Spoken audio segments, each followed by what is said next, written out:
sorry PV, hindi ko susundin ang one question. Galing ako Las Piñas, ang layo-layo. At alam mo bang 2 p.m. nandito na ako sa excitement. Pero sandali linawin ko muna, yung 4th episode, it's Robin and Kuya Gerald. Gerard. O hindi kasama si Angela. Ang last episode po namin is yung Us Maybe, yung kami pong dalawa. Yung kayo. Pero, etong episode na to, Parang second po yun. so wala si Angela dyan. Po, may solos po kami. So, sa 4 episodes po, there are 2 na rap gel episodes and the rest of the episodes is solo po namin dalawa. Sino kasama mo, Angela? Si Kuya Carlo Aquino po, si Kuya Carlo. Okay. Sa taas, kala ko si Robin. Wow! Sa karangalan po yan. Ay, talaga. Oo. Ay, Kuya. Na-excite kasi ako sa mga nakita kong kanina, hindi ko napansin na si Carlo pala yun. Anyway, congratulations. Salamat po. Thank you po. Ang bongga, syempre, may anthology na rin kayo, di ba? Nung sabihin sa inyo, ng Diva 1, nila Boss P, anong naramdaman nyo? Siyempre, super na-excite po kami because after the Werewolf Boy film, meron po kami new series which is itong anthology.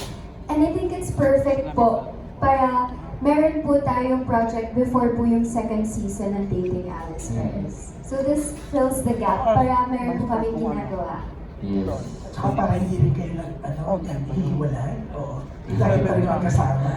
Yes po. Tsaka para mas matuto po. Sa totoo lang. Nung kung binigay po sa amin itong anthology na to, sobrang saya ko po kasi 4 na episode po ito, iba't ibang genre. So, matatry po namin yung iba't ibang genre. So, mas matututo po kami. Tapos may mga nakasama po kami, mga veterano aktor na tinuruan po talaga kami. So, anong expect namin?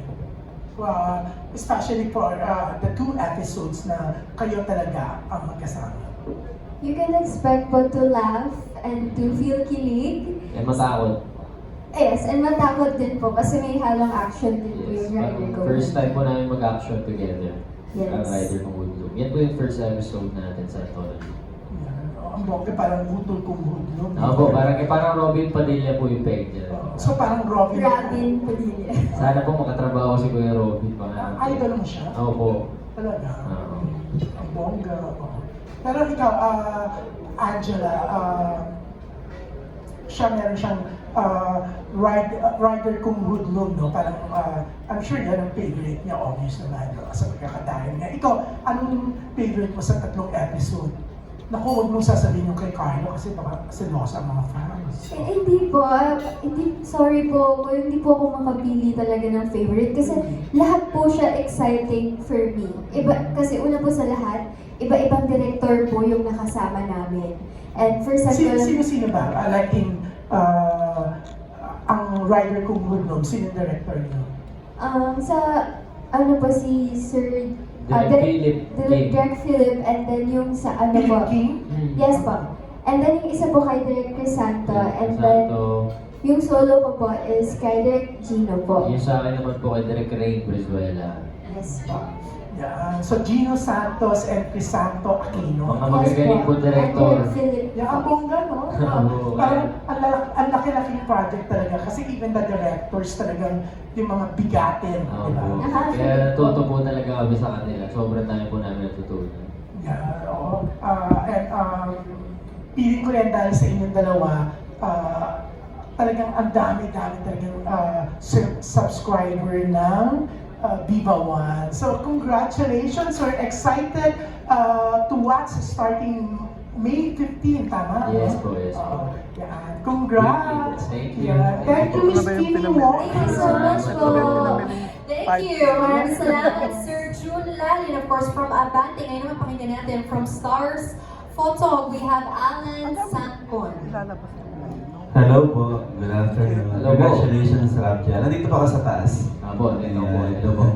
Yeah, itanong ko lang kasi parang I think ito na yung parang 3rd or 4th na magkasama kayo sa projects. Una yung teleserye nyo, tapos ito, yung movie, as this time itong anthology nyo. Pero of course, sa dinami-dami ng pinagsamahan nyo, you have lots of discovery sa isa't isa, di ba? Siguro not particularly para maiba naman at malaman ng mga fans niyo, what are your siguro mga funny discovery sa isa't isa? Yung funny talaga na hindi namin alam na pwede niyo i-share during the shoot nitong anthology ninyo. Sa totoo lang po, sa sobrang tagal na po namin magkasama ni Robin, parang wala na po kami mali-discover pa. Parang memorize na po namin yung isa't isa. Opo. Kabisado na po namin yung titik, yung ano, Yung ulit? Titik. Ah, With soft moves. Ano po, wala naman po kami nakitang or na-discover something new. Parang, mas nag-enjoy lang po kami kasi komportable lang po kami sa isa't isa. At kilalang kilala na po namin ang isa't isa. Saka parang mas madaldal na tayo sa isa't isa. I mean, kahit ng mga off-cam na nagbakasyon kayo, di ba, ano yung pwede yung i-share sa amin na bagay na hindi namin alam at hindi nyo ipinakita sa vlog? Kasi po we're very transparent with everything we do. We're very genuine. So kung ano po yung nakikita sa camera, ganun din po kami off-cam. Oo, Wala pong difference. Parang wala naman po kami tinatago. Lahat po ng pinapakita namin totoo. Minsan nga sumusobra pa nga po yung mga sinasabi ko. Okay, thank you and congratulations. Salamat.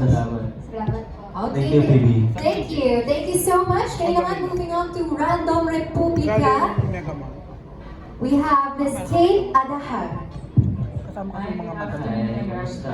Madam ng How do you make sure that you still grow hindi siya individually? pwedeng Given na mag-no. lagi kayo magkasama, same yung project.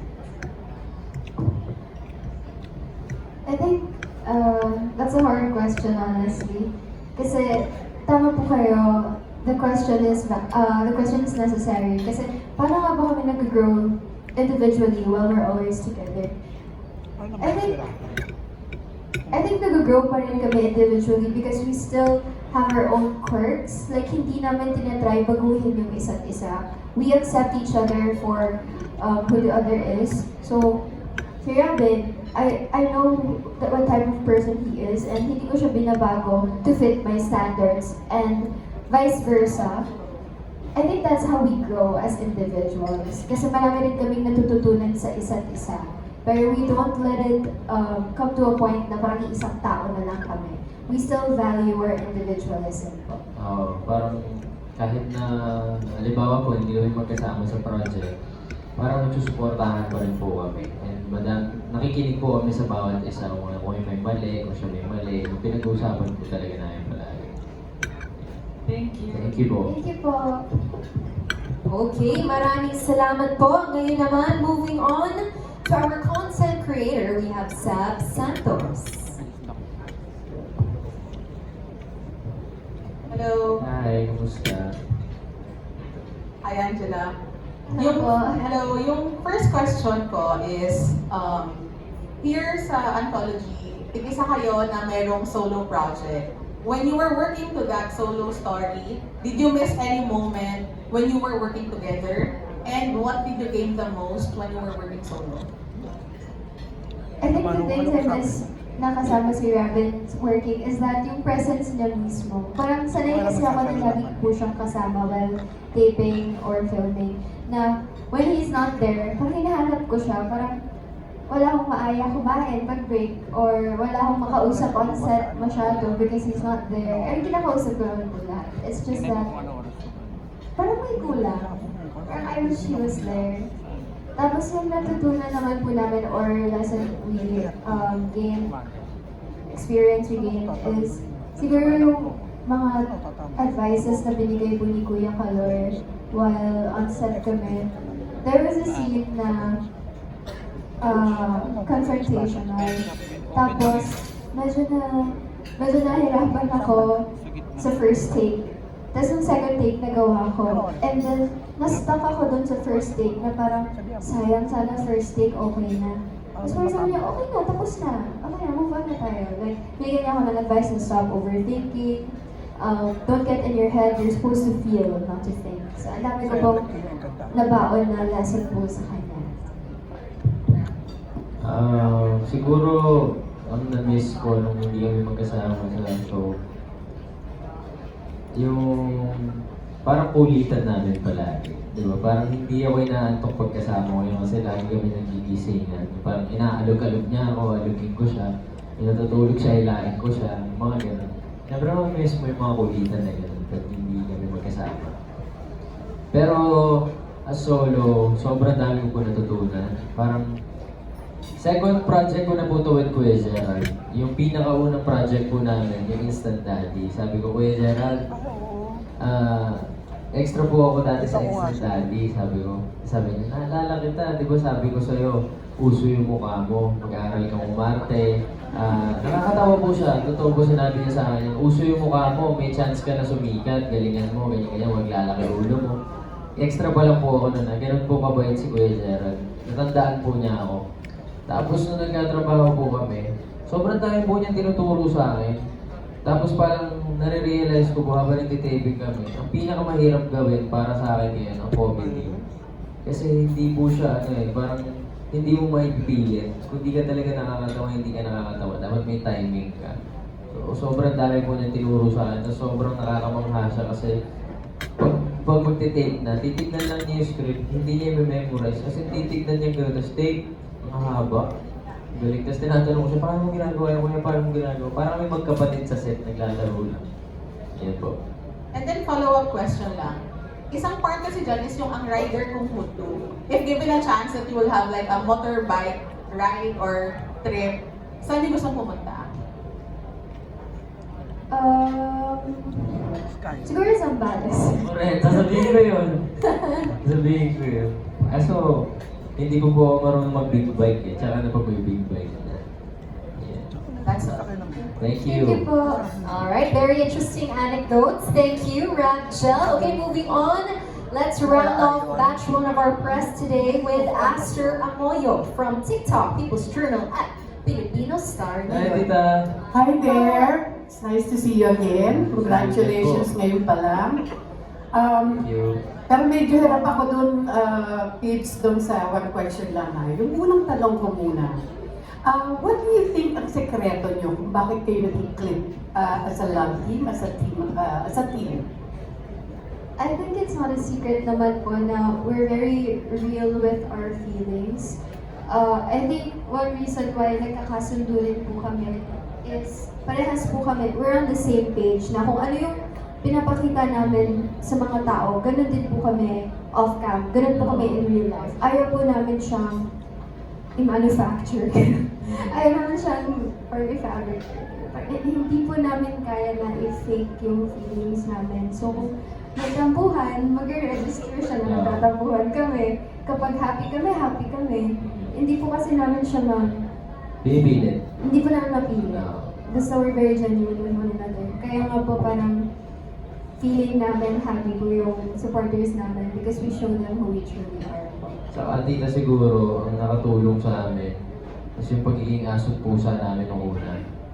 So ngayon, parang mas kilala na namin yung bawat isa kasi nakita na niya yung mga mali ko, nakita ko na yung mga mali niya. So mas nagkakasundo na po kami ngayon. Mas healthy po ngayon. Yun po. Was there a time na nagkakatampuhan kayo? Kaya po, tita, lalo nung una. Mga maliliit na bagay lang naman, agad naman po namin inaayos.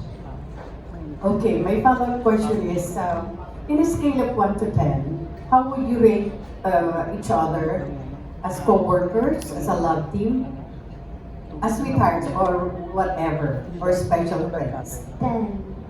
Yes, 10, tita. Wow. Walang explanation kung bakit yung 10. Ako 10, yun na yun, tita. I think 10 is enough explanation po. Thank you, tita. Thank you po, sige. tita.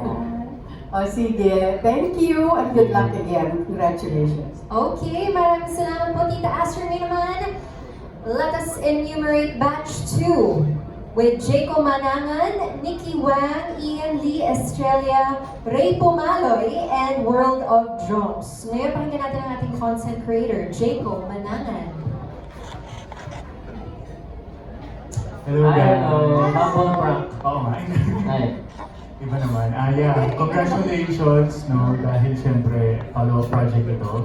Pero, mag-backward tayo. Kamusta yung experience nyo dun sa recent concert? Concert. Recent concert sa NFT. Sa NFT. Masaya po siya, honestly. Wala akong masabi. Kasi, nag-enjoy lang po talaga kami. Yung rehearsals po namin, it's like the same as Viva Arcada, where nakapag-bonding kami habang nag-rehearsal. Tapos, we get to spend our time with us. And ang kakaiba po dito sa recent namin concert is meron po kaming pag-games with viewers, with the audience. So, it makes it more engaging. So, masaya po siya and mas nakapag-promote din po kami ng anthology namin, ng Dating Alice Perez. I think it's the perfect concert to showcase yung bagong shows ng Vivo One po. So, it was very fun and exciting. Yes, so yung mga samahan namin, di ba? Parang matagal din po kami hindi nakita-kita, lalo yung mga tropa sa galing sa Mutya. Doon na lang po ulit kami nakita-kita sa concert. Kaya sobrang saya po. Yung bawat araw na rehearsal namin, para kami naglalaro lang eh. Diba parang kami mga bata ulit, parang nasa section A, classroom ulit. Kaya parang masaya lang, na-miss ko sila lahat. Yun po. And then follow-up question po. Mag-one word describe tayo sa mga four material na ito. Let's start with ang rider kung hudlo. Paano daw? One word to describe.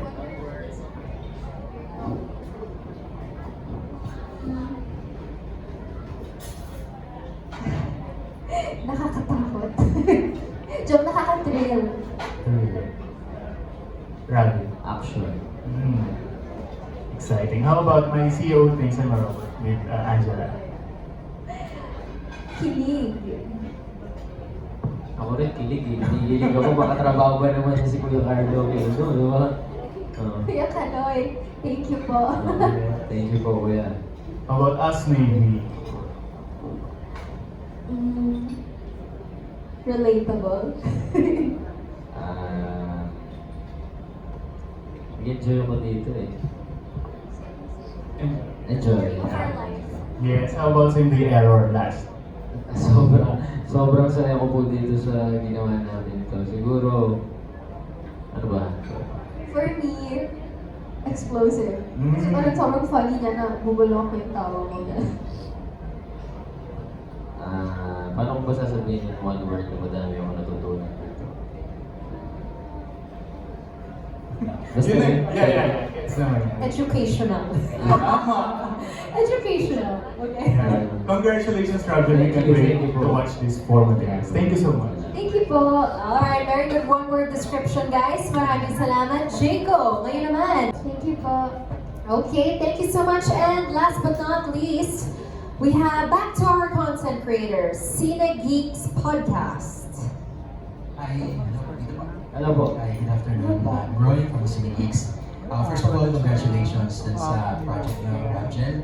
And nakita natin dito na yung si Angela kasama niya si Carlo Aquino and Rob kasama ko si Gerald Napoles. Kung mabibigyan ng chance, hopefully, na magkaroon ng second season, itong anthology series nyo, sino pang veteran actor ang gusto niyong makasabayan in terms of parang gusto niyong matuto from them or gusto niyong parang mag-test yung acting na skill niyo? Sino yung gusto niyong maka-eksena na dream partner? Ako po, si Miss Sharon Cuneta po and si Nadine Lustre po. Ako po tatlo. Si Dennis Trillo, si Sir Robin Padilla, saka si Ate Julia Barreto. Yung kay Angela, yung si Miss Sharon, of course, would that be drama or gusto niyo parang ibang klaseng genre for the both of you? Gusto ko po drama. Ikaw, Rob, kay Dennis Trillo, Robin, action. Kay Sir Robin po action. Kay Kuya Dennis Trillo po siguro drama, heavy drama. Kaya Ate Julia Ronco. Ayun. Salamat po. Thank you very much, Bob. Alright, noted on that wish list. Manifest lang natin yan. Okay, so that concludes our press conference. But I will let Rabjel, promote of course your anthology at ano pa ang mga aabangan sa inyo sa susunod na mga linggo? Hello po everyone, gusto lang po namin kayong i-invite. Napanoorin po ang aming Viva One Originals Rapgel Anthology. This May 15 na po ang first episode natin. And ang Dating Alice Perez, aka STP Season 2, this June 12. Opo. Tsaka ano po, A Werewolf Boy po, nasa Vivo One Plus na. Pwede na po siya mapanood sa Vivo One Plus. And sa June 6 po, meron kami ulit the next fan Takeover concert. Repeat. Repeat. Yun, repeat. Yan po. Sana po makita po namin kayo. And excited na po kami na mapanood niyo tong anthology namin kasi binigay po talaga namin yung best namin dito. Sana po supportahan niyo kami. Maraming salamat po sa pagpunta niyo dito. Yan po. Thank you po. Alright, maraming salamat. Palakpakan natin ang napaka-busy. Kayo na ang busy. Rabjel, okay? Let's do that other group photo in front of ang ating set here. And again, to everybody watching, streaming live on Vivo One Facebook page and on our TikTok live, thank you so much for joining us, Captain.